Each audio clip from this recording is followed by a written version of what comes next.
बड़े अरसे से हम जैसे लोग ये कहते चले आए हैं, बल्कि मैं कहता चला आया हूँ बहुत पहले से, 5 साल से, कि ये जो आग हमारे लिए लगा रहे हैं, जिस आग में ये हमें धकेलना चाहते हैं, मजे की बात ये है, बल्कि ये मैं भी प्रिडिक्ट नहीं कर सकता था कि हमसे पहले उस आग के लपेटे में ये लोग खुद आ रहे हैं। जो अलाव इन्होंने हमारे लिए तैयार किया था, अब ये उसके अंदर गिर रहे हैं। आपको याद होगा, आज से कोई 3-4 महीने पहले एक मौलवी जो खुद बहुत बड़ा आशिक रसूल था, जो गुस्ताख रसूल की सजा सरकम से जुदा पे यकीन रखता था, उसको मॉब ने खुद उसको वहीं पे उधर से स्टेज से उतार के उसको लिंच करके मार दिया। एक अदद मौलवी है जिसका नाम है मुफ्ती हनीफ कुरैशी। ये वो मलून है, ये वर्ड में मलून इसलिए इनके लिए यूज कर रहा हूं, हालांकि हमें इससे फर्क नहीं पड़ता, ये मैं इसलिए इनके लिए यूज कर रहा हूं क्योंकि ये लोग हमारे जैसे के लिए, या जो अकलियतें हैं पाकिस्तान की, जो एथियस्ट हैं, जो क्रिश्चियंस हैं, जो हिंदू हैं, या dare I use the word Qadiani हैं, उनके लिए फटाफट मलून, ये जितनी अदबी गालियां इन्होंने रखी हुई है सब औरों के लिए रखी हुई है, तो वही हम पलट के ना इनके मुंह पे मारते हैं, क्योंकि इनकी शक्लें देखें, इनकी शक्लों पर तो इनकी अम्मी भी प्यार ना करे, ऐसी इनकी भैड़ी शक्लें, उनके ऊपर से उनके करतूत भी वैसे। पाकिस्तान में और विश्व भर में ही एक बहुत तेजी से एक विचारधारा जन्म ले रही है, अपने पैर पसार रही है, वो है एक्स मुस्लिम। मुसलमानों में बहुत बड़ी ऐसी संख्या है, विशेष तौर पर पाकिस्तान में, भारत में अलग अलग हम देख रहे हैं कि एक्स मुस्लिम वो बड़ी तेजी से बनते चले जा रहे हैं, उनके खिलाफ फतवे भी जारी होते हैं, सब कुछ होता है। आपको देखो, जो एक्स मुस्लिम बनता है उसको किसी भी नॉन मुस्लिम से इतनी तकलीफ जिंदगी में नहीं होती है, झेलने को मिलती है, इतना लाइफ थ्रेट नहीं झेलने को मिलता जितने मुस्लिम से झेलने को मिलते हैं, ये बात सच है। तो यहीं से आप अंदाजा लगाइए, एक तो जो चंद पाकिस्तान की अगर हम पर्सपेक्टिव से बात करें, तो जो चंद मुट्ठी भर लोग हैं जिनकी सत्ता में बहुत ही ज्यादा इजाफा हुआ, जिनका रुतबा बढ़ा, पावर बढ़ी, पैसा बढ़ा, जमीन जायदाद बढ़ी, किसके बाद से? पाकिस्तान बनने के बाद से।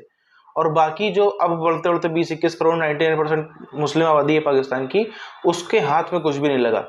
तो वो जो एलीट मुट्ठी भर लोग हैं, उनका भारी नुकसान हो जाएगा यदि एक्स मुस्लिम की संख्या इसी तरीके से बढ़ती रहेगी तो बेड़ा घर खोता ही होता है उनका। लेकिन अब जो फंदा इन्होंने लोगों के गलों में डालने के लिए डाला था, वो इनके अपनी गर्दनों में डाला है। पहले मौलवी मरे हैं छोटे छोटे, लेकिन ये मुफ्ती हनीफ कुरैशी बड़ा मौलवी, इसकी जद में आया हुआ, लेकिन ये इस वक्त इसके होश उड़े हुए हैं, ये पागल हुआ है, अपनी सफाइयों के ऊपर सफाइयां दिए जा रहा है कि नहीं जी मैं गुस्ताख नहीं हूं, मेरे मुंह से निकल गया, पता नहीं इसने कोई गलत साहबी का नाम इधर से उधर फिट कर दिया, तो लोग इसके पीछे पड़ गए, उन्होंने कहा गुस्ताखी, इसके ऊपर FIR होगी भी है। तो उस हवाले से ये बंदा जो लोगों के ऊपर गुस्ताखी के फतवे लगाता था, लोगों की जानों को खतरे में डालता था, अब इस वक्त इसकी सिट्टी गुम हुई है। घटिया इंसान है। अब देखो टस में बाहर है, जब ये आग लगा के लोगों के माओ के बेटे मरते हैं, जब लोगों के दिलों के टुकड़े, जब ये जालिमों की तरह अपने जमघट्टों वाले कुत्ते छोड़ देते हैं उनके ऊपर, जिस अवाम को इन्होंने जिस हद तक रेडिकलाइज किया, मुझे याद है हमने कवर की थी, एक कराची में वाकया हुआ था, और ये कोई वो हिंदुओं की बस्ती वाला नहीं, ये पढ़ा लिखा कोई हिंदू था, मैं कल टीचर था,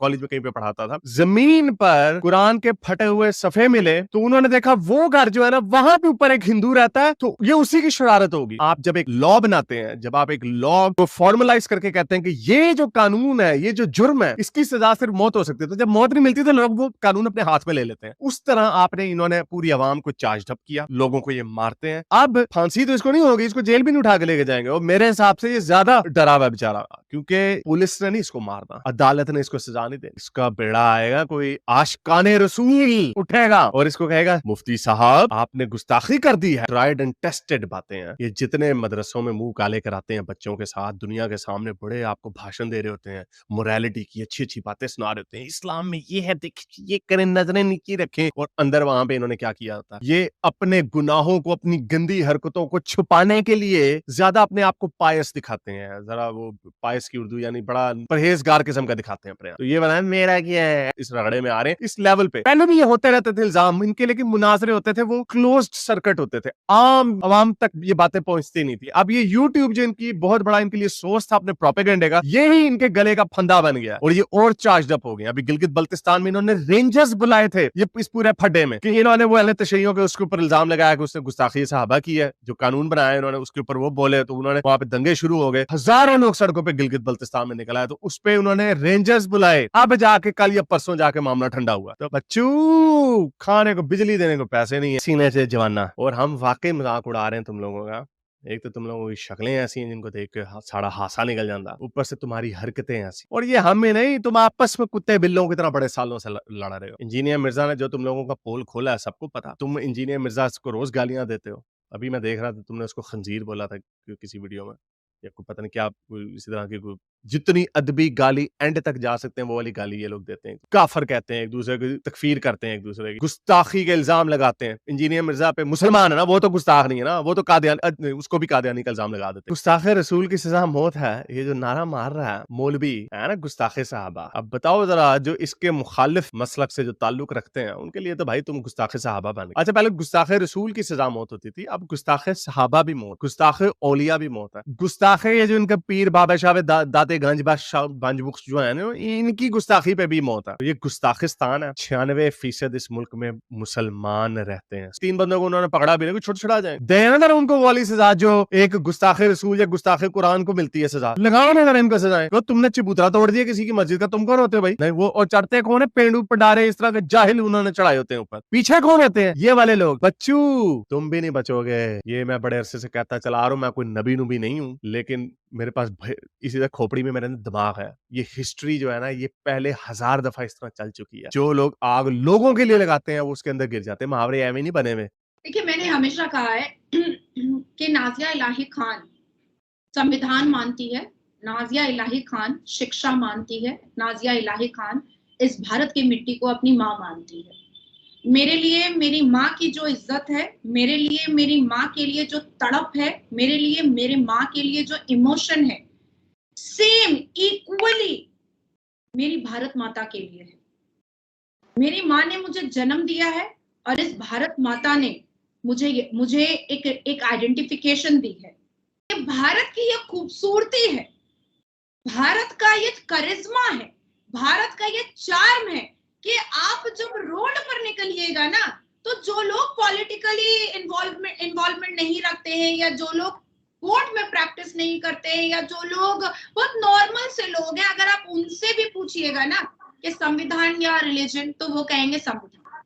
भारत या आपका धर्म, तो वो कहेंगे भारत। भाई लॉर्ड रामा के जो प्रिंसिपल्स हैं, जो उनके वैल्यूबल प्रिंसिपल्स हैं, उस प्रिंसिपल में ही बताया गया है, जेंटलनेस बताया गया है, सेल्फलेसनेस बताया गया है, ड्यूटीफुलनेस बताया गया है, कमिटमेंट बताया गया है, करेज बताया गया है, नोबिलिटी बताया गया है। These are the symbolic of everything that मर्यादा पुरुषोत्तम स्टैंड फॉर। तो जो हमारा संविधान कह रहा है कि ये चीज गलत है, ये चीज पाप है, कि हर सनातनी ने संविधान पढ़ा होगा जैसे हमने पढ़ा है। हम क्योंकि इस प्रोफेशन में हैं, तो हम आर्टिकल जानते हैं, हम रूल्स एंड रेगुलेशंस जानते हैं, हम पार्लियामेंट्री रूल्स जानते हैं, हम संविधान के आर्टिकल्स को लेकर के केसेस लड़ते हैं, हम आईपीसी और सीआरपीसी को लेकर के केसेस लड़ते हैं। लेकिन एक नॉर्मल इनोसेंट सनातनी से भी आप पूछिएगा कि महिला आपके लिए क्या है, तो वो कहेगा देवी है। वैसे तो पूरे विश्व में ही, मगर ये जो एक पाकिस्तान और पाकिस्तान रिलेटेड ये साउथ एशिया का जो तबका है, यहाँ पर कुछ ज़्यादा ही हमको द्वंद्व और भिड़ंत देखने को मिल रही है। किसमें? एक तरफ है जो प्रो इस्लामिक हैं और जो इसके अलावा मौलवी मौलाना लोग हैं, इसके अलावा अन्य फॉलोअर, वर्सेस एक्स मुस्लिम्स के बीच में। ये जो एक्स मुस्लिम्स वर्सेस प्रैक्टिसिंग मुस्लिम है या मौलवी मौलाना है, तगड़ा किस्म का द्वंद्व आज हमको यहाँ पर देखने को मिल रहा है। अच्छा, जो ये हमने देखा पूरा एक एक्स मुस्लिम मूवमेंट है, ये पाकिस्तान में बहुत तेज़ है, इंडिया में भी बहुत तेज़ होता चला जा रहा है, भारत के अंदर भी अलग अलग जगहों से लोग उठ रहे हैं जो ऐसी बातें करते हैं। अब इससे सबको समझ में आ रहा है कि इससे होगा क्या। आखिर हमने देखा है हमेशा से ही, चाहे भारत की बात हो, चाहे मिडिल ईस्ट में आप चले जाओ, चाहे सेंट्रल एशिया में चले जाओ, इस्लाम जो रिलीजन है उसको हमेशा से ही फैलाने पे ज़्यादा जोर दिया गया। जितने भी हैं, आप राजाओं से लेकर के आज तक भी आप देख लो, लोगों के अंदर या एक सिंपल मुझे उसमें भी ज़्यादा जोर दिया जाता है। जैसे आप देखो नॉर्मली आप हिंदुओं में, सिख, जैन, बौद्ध, इतने भी सनातनी, उनमें आप ये चीज़ नहीं पाएंगे। वो आपको सिंपल सी एक बात बोलता है, अरे जो जाते हैं फिर से लौट आते हैं, इतनी सी बात बोलते हुए आपको नजर आएंगे। या फिर इतने सीरियस नहीं कि वो बाकायदा किसी को उठाने निकल जाए, ऐसे कुछ भी करने निकल जाए, वो सब आपको यहाँ पर चीज़ें नहीं नजर आएंगी। जितनी जिस प्रकार की चीज़ें आपको ऐसे देखने को मिलती है, और ये सब जानते हैं, किसी से भी ढकी छुपी बात तो है नहीं जो ये किसी को बता दे लगे कि नहीं ये तो झूठ बोल। सबको पता है, बहुत सारे लोगों ने खुद से नोटिस भी किया होगा इस चीज़ को। अभी भी आप देखो बातें होती हैं तो जितने भी लोग भारत के अंदर अखंड भारत की बात करते हैं उनसे यदि आप पूछोगे अच्छा अखंड भारत है तो फिर यहाँ पे जो पाकिस्तान बांग्लादेश की पब्लिक है उसका क्या होगा, वो ये ही कहेगा कि हमको नहीं चाहिए। और यदि आप किसी से पूछोगे गजवा हिंद के सपोर्टर से गजवा हिंद में क्या करोगे, जितने ये हिंदू सिख जन इनका होकर क्या करोगे, कहते कन्वर्ट करा देंगे, गुलाम बना लेंगे। यही बस इस इतने एक स्टेटमेंट से ही आपको मेंटेलिटी का फर्क नजर आएगा। अखंड भारत में आपको कोई भी ऐसा नहीं नजर आएगा जो ऐसा कहते हो कि नहीं हम तो इनको गुलाम बनवा लेंगे, हम ये कर लेंगे। आपने एक वो बीच में एक ऐड आया था, पाकिस्तानी बच्चे बोलते थे कि हम जो है शिमला में घूमने जाएंगे, हिंदुस्तानी फौज से ये करवाएंगे, ये वो करवाएंगे, अजीब अजीब प्रकार के छोटे छोटे बच्चे जब इस प्रकार की बात है, आपने भी देखा होगा वो वीडियो बहुत वायरल हुआ था सोशल मीडिया पे, इंटरनेट पे। छोटे छोटे 7-7 8-8 साल के बच्चे स्कूल में जो भी ढंग से 6ठी 7वीं में भी नहीं पहुंचे होंगे, वो उनका इतने दिमाग में इतना रेडिकल हो गया है, उनका दिमाग इतना जिहाद भर गया है, तो फिर बड़ों से क्या ही उम्मीद करेंगे। आप खुद सोचिए कितने आपने अपने इर्द गिर्द या इंटरनेट पे या कितने अपने हिंदू में ऐसे लोग देखे हैं जो तैयार बैठे हों कि हम बम बांध के कहीं जाके किसी भी नॉन हिंदू के किसी भी रिलीजियस प्लेस पे जाके फट जाएंगे, किसी भी नॉन हिंदू देश में जाके फट जाएंगे। या कितनों को आपने ऐसे फटते हुए देखा है?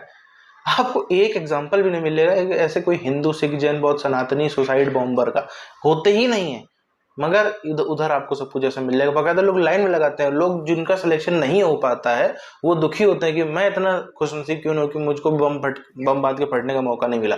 यहीं से यही अलग अलग चीजें हैं जिससे डिफरेंस जो है वो साफ तौर पर क्लियर हो जाता है। और यही इसी सब चीजों को दिक्कत पहुंचेगी एक्स मुस्लिम मूवमेंट से।